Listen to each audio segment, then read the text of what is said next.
Praise the Lord everyone. आज हम मनन के लिए निकालेंगे दूसरा कुरिन्थियों और उसका 12वां अध्याय। मेरे प्रियो, से पहले कि हम प्रभु के वचन की ओर अपने ध्यान को केंद्रित करें, आइए हम प्रार्थना करें। प्यारे प्रभु, बड़ी नम्रता और दीनता के साथ हम आपके पास आते हैं। हम धन्यवाद देते हैं हमारे जीवन की हर एक उन्नत उत्तम आशीषों के लिए जो आपने हमें प्रदान की है। हम आपका धन्यवाद करते हैं, प्रार्थना करते हैं प्रभु आज अपने वचन के द्वारा हमें आशीषित करें। हर एक सुनने वालों पर आपकी आशीष हो। खुदावंद प्रभु यीशु मसीह के नाम से मांगते हैं, आमीन। मेरे प्रियो, पुनः आप सभी का मैं आज के इस मनन में स्वागत करता हूं और आज हम मनन के लिए निकालेंगे दूसरा कुरिन्थियों और उसका 12वां अध्याय। विशेषकर यह अध्याय हमें उन बातों की ओर इशारा करता है कि परमेश्वर की सामर्थ हमारी कमजोरी में सबसे ज्यादा प्रकट होती है। और पौलुस इन्हीं बातों को अपने उस महान आत्मिक अनुभवों के द्वारा इन बातों को यहाँ पर कलीसिया को सिखाते हैं। पौलुस अपनी आत्मिक उस अनुभूतियों को घमंड ना करते हुए बल्कि अपनी कमजोरियों में परमेश्वर की महिमा को बताने का प्रयास कर रहे हैं। क्या कुछ पौलुस इस दूसरे कुरिन्थ की कलीसिया के 12वें अध्याय में कहते हैं। आइए हम मनन के लिए निकालें। लिखा है, पौलुस का दिव्य दर्शन और दुर्बलता। यद्यपि घमंड करना मेरे लिए ठीक नहीं। पौलुस आरंभ में ही कहते हैं, जिन बातों को वो बताने जा रहे हैं उसके पहले ही वो कहते हैं, यद्यपि मेरे लिए घमंड करना ठीक नहीं है तो भी करना पड़ता है। क्यों? आखिरकार क्यों पौलुस ऐसा कहते हैं? उसमें लिखा है, इसलिए मैं प्रभु के दिए हुए दर्शनों और प्रकाशनों की चर्चा करूंगा। मैं मसीह में एक मनुष्य को जानता हूं। 14 वर्ष हुए कि ना जाने दे सहित ना जाने दे रहित परमेश्वर जानता है। ऐसा मनुष्य तीसरे स्वर्ग तक उठा लिया गया। मैं ऐसे मनुष्य को जानता हूं, ना जाने दे सहित ना जाने दे रहित परमेश्वर ही जानता है, कि स्वर्ग लोक पर उठा लिया गया और ऐसी बातें सुनी जो कहने की नहीं और जिनका मुंह पर लाना मनुष्य को उचित नहीं। ऐसे मनुष्य पर तो मैं घमंड करूंगा, परंतु अपने पर अपनी निर्बलताओं को छोड़ अपने विषय में घमंड ना करूंगा। सो पौलुस इस अध्याय में इन बातों को व्यक्त कर रहे हैं कि परमेश्वर की सामर्थ हमारी कमजोरियों में सबसे अधिक प्रकट होती है। पौलुस अपनी महान आत्मिक अनुभूतियों पर घमंड नहीं करना चाह रहे, बल्कि अपनी कमजोरियों में परमेश्वर की महिमा को दिखाने का प्रयास कर रहे हैं। जब हम 1 पद से लेकर 6 पदों का, जैसा कि अभी आपके सम्मुख मैंने पढ़ा, यहां पर पौलुस उन बातों को बताते कि लगभग 14 वर्ष पहले वे अपने उस अनुभव को बता रहे हैं कि इस मिनिस्ट्री में 14 वर्ष पहले उन्हें कैसे तीसरे स्वर्ग तक उठा लिया गया था, जहां उन्होंने ऐसी बातें सुनी जिन्हें मनुष्य शब्दों में बयां नहीं कर सकता, शब्दों में बता नहीं सकता, व्यक्त नहीं कर सकता। लेकिन उन्होंने इस अनुभव का घमंड नहीं किया। आज कितनी बार हम अपने कई ऐसे बातों का जिक्र करते हैं जिस पर हमें कई बार घमंड होता है कि ये चीज सिर्फ मेरे साथ घटित हुई है, ये सिर्फ मुझे ही बताया गया है, मुझे ही ये कार्य सौंपा गया है। लेकिन पौलुस को देखिए कि पौलुस परमेश्वर की आत्मा में कितनी ऊंचाई तक, ऊपर तक प्रभु उसको लेकर गया। लेकिन पौलुस कहता है, यद्यपि घमंड करना मेरे लिए ठीक नहीं है। पौलुस उस विषय पर घमंड की बात नहीं कर रहे, पर उस कमजोरियों में होकर परमेश्वर के उस अनुग्रह पर वो घमंड करते हैं और उन बातों को बयां करते हैं। इसलिए वचन मुझे सीख देता है कि आत्मिक अनुभव हमें घमंडी ना बनाने पाए, पर हमें और अधिक नम्र और दीन बनाए। परमेश्वर के साथ हमारे रिलेशन, हमारा संबंध अनुभव से अधिक महत्वपूर्ण है। इसलिए तो यिर्मयाह की पुस्तक का मुझे एक वचन याद आता है जो 9वें अध्याय में लिखा, 9 अध्याय के 23 से 24वें पद को अगर आप पढ़ेंगे तो वहां लिखा है, घमंड करना है तो इस बात का कि वह मुझे जानता है और समझता है।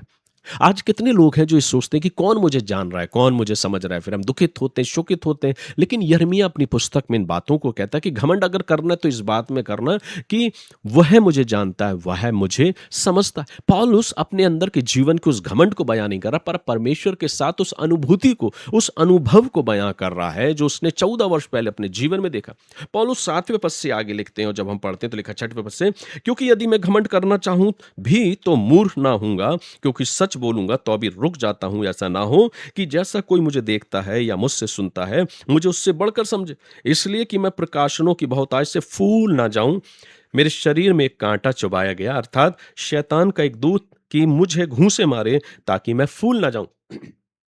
कई बार होता है कि हम अपने जीवन में घमंड से फूल जाते हैं, अपनी उपलब्धियों को लेके, अपनी मिनिस्ट्री की सेवकाई को लेके, अपने कार्यों को लेके, अपने ज्ञान को लेके, अपने वचनों की सेवकाई को लेके, अपनी सभाओं के लिए। कई बार हमारे अंदर एक ऐसा प्राउड नज़र आता है, कैसा घमंड आता है। लेकिन पौलुस से सीखिए कि पौलुस ने एक ऐसे आत्मिक अनुभव को लेके लिया, लेकिन उसने घमंड करना नहीं चाहा। यह अध्याय एक सबसे महत्वपूर्ण भाग है जिसमें लिखा गया कि उसे घूंसे मारे गए और उसके शरीर में कांटा चुभोया गया। ये इस अध्याय का सबसे महत्वपूर्ण भाग हमें देखने को मिलता है। पौलुस कहते हैं कि उन्हें शरीर में कांटा दिया गया, एक कांटा चुभाया गया ताकि वो घमंड ना करने पाए।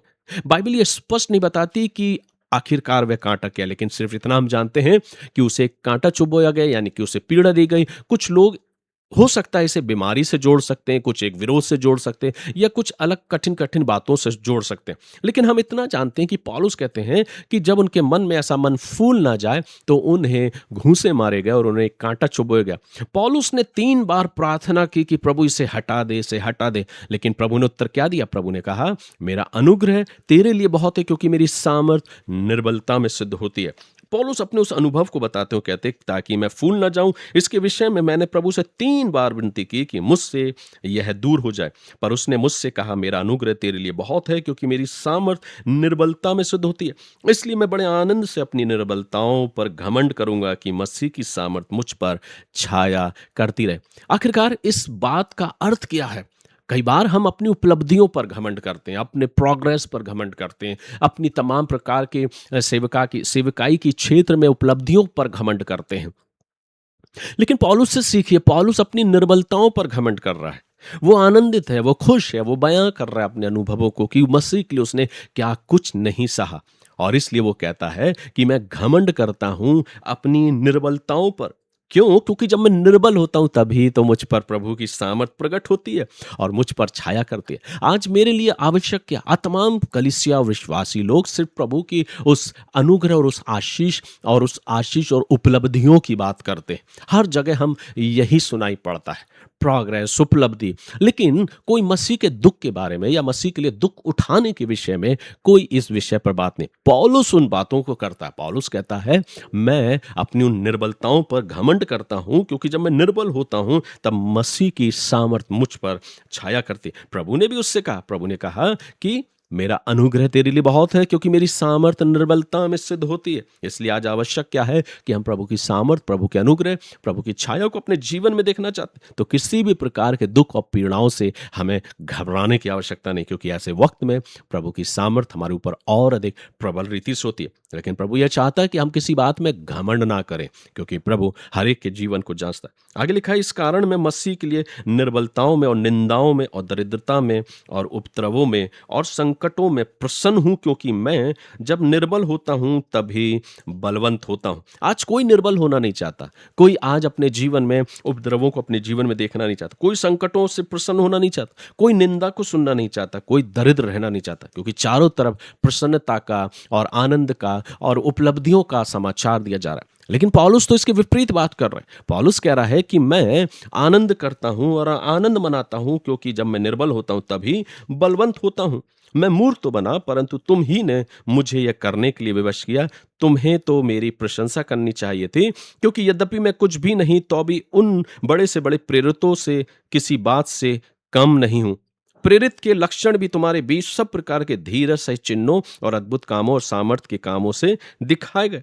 तुम कौन सी बात में दूसरी कलीसियाओं से कम थे, केवल इससे कि मैंने तुम पर अपना भार ना डाला। मेरा यह अन्याय क्षमा करो। सो पौलुस बहुत खूबसूरत तरीके से अपने विषय में उन बातों को बयां करते हैं, परमेश्वर के प्रति, प्रभु की सेवकाई के प्रति उन बातों को बयां करते कि घमंड करना चाहता तो मैं करता, पर मैं अपनी निर्बलताओं पर घमंड करता हूं, क्योंकि जब मैं निर्बल होता हूं तब प्रभु की सामर्थ मुझ पर छाया करती। मेरे प्रियो, आज मेरे और आपके लिए इस वचन से यह संदेश है कि हमारी प्रार्थनाओं का उत्तर कई बार हाँ नहीं होता। कई बार हमें नहीं भी सुनना आना चाहिए, एक्सेप्ट करना आना चाहिए। कभी कभी परमेश्वर कठिनाई नहीं हटाते, बल्कि उसे सहने की हमें सामर्थ्य देते। हमारी कमजोरी परमेश्वर की शक्ति दिखाने का अवसर बन सकती है। इसलिए जीवन के सफर में कभी ऐसे क्षण हमारी जिंदगी में आए, निराश और हताश होने की जरूरत नहीं। मेरे प्रियो, अगर हमें यह बताया जाए कि अगर हम मसीह के साथ चलेंगे तो हमें कोई पीड़ा और तकलीफ नहीं होगी, मैं कहता हूं कि हमें सोचने की आवश्यकता है, हमें देखने की जरूरत है। पौलुस तो इसके विपरीत बात करता है। पौलुस कहता है, मैं घमंड करता हूं, जब मैं निर्बल होता हूं तो मैं घमंड करता हूं, क्योंकि मसीह की सामर्थ मुझ पर प्रबल होती है। आगे जब हम पढ़ते हैं तो पौलुस लिखते हैं, तुम अभी तक समझ रहे होगे कि हम तुम्हारे सामने प्रत्युत्तर दे रहे हैं। हम तो परमेश्वर की उपस्थिति जानकर मसीह में बोलते हैं, और हे प्रियो, सब बातों तुम्हारी उन्नति ही के लिए कहते हैं। सो पौलुस इस पूरे 12वें अध्याय में अपने सच्चे प्रेरिताई के विषय में बात करें। वो कहते हैं उन्होंने कोई स्वार्थ नहीं रखा, उन्होंने कोई धन का लालच नहीं दिखाया। आज हम और आप अपने जीवन में इन बातों को सीखते हैं पौलुस के माध्यम से। पौलुस भी प्रभु यीशु मसीह की सेवकाई में प्रेरित था, प्रेरिताई की सेवकाई को किया।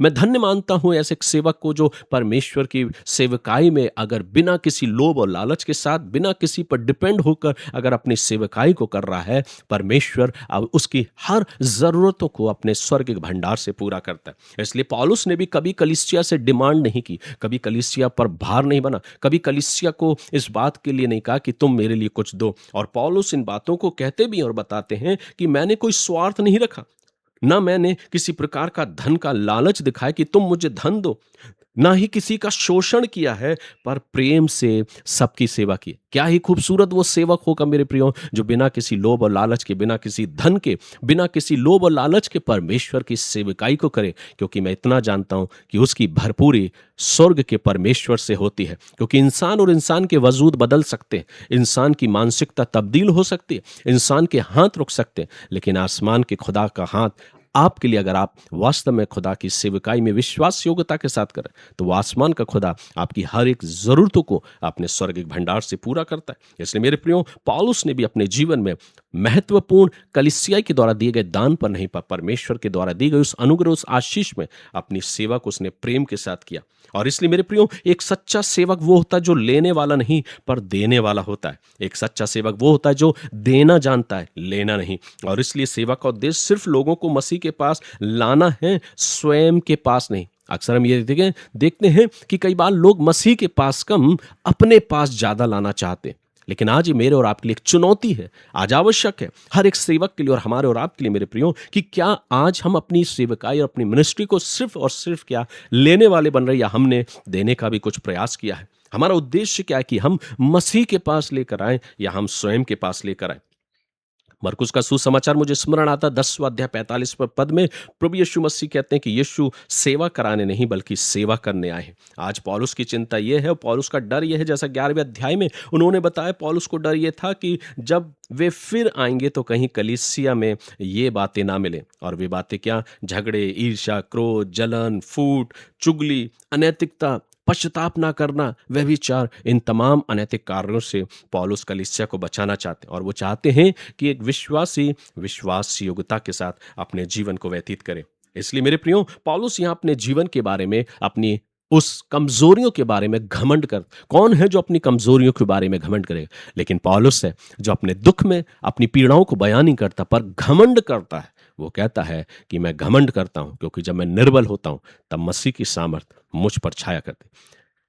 आइए हम भी अपने आप को एक ऐसे सेवक की रीति से बनाए, एक ऐसे विश्वासी की रीति से, कि हम कमी घटी में परमेश्वर के उस प्रेम से दूर ना हो जाएं।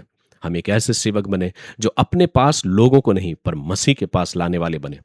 हम लेने वाले नहीं पर हम देने वाले बने। क्योंकि मैं इतना जानता हूं कि जो सेवक प्रभु की सेवकाई में बिना लोभ और लालच, बिना धन के अगर परमेश्वर की सेवकाई को करता है, तो मेरे प्रियो, स्वर्ग का परमेश्वर अपने आशीष के झरोकों को खोलकर उसके घर की तमाम सारी जरूरतों को पूरा करता है। ये मेरा विश्वास है। आप क्या सोचते हैं? प्रभु आप सभी को आशीष दे। आज का वचन मुझे और आपको अपने अनुग्रह से और आशीषों से परिपूर्ण करें और हम प्रभु के प्रेम में यूं ही आगे बढ़ते जाएं। God bless you.